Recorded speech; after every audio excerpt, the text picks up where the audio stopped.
ఏంటక్క బావ అలా మాట్లాడుతున్నాడు? ఈయనకి పిచ్చి ముదిరినట్టుంది. అసలు నీకు బుద్ధుందా?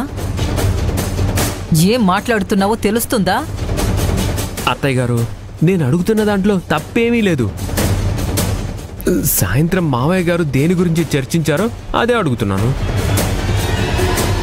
కాంచన, మీ ఆయన్ని బయటికి తీసుకెళ్ళవే. పదండి వెళ్దాం. నో, ఏమైనా సరే మనసులో మాట బయట పెట్టేసి డౌట్ని క్లారిఫై చేసుకోవడం మంచిది.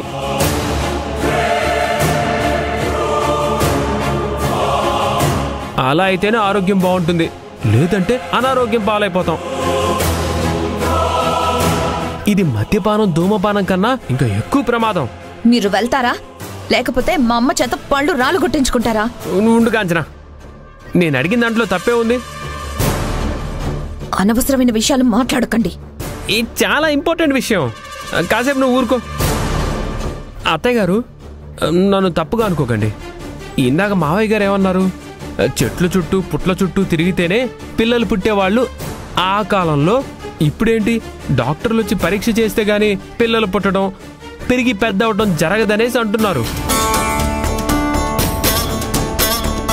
అందుకే మీ కాలంలో ఎలా పిల్లలు పుట్టారని ఉత్సాహంతో అడిగానే తప్ప మిమ్మల్ని అనుమానించాలన్న ఆలోచన కానీ బుద్ధి కానీ ఏ కోశాన లేదు.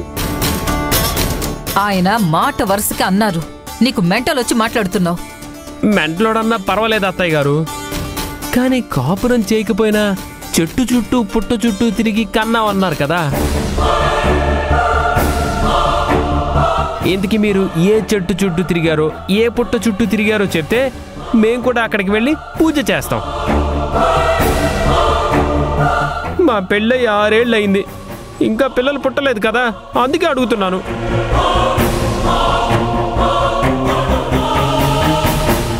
మా జీవితంలో వెలుగు రావాలని కోరుకుంటున్నాను అత్తయ్య గారు.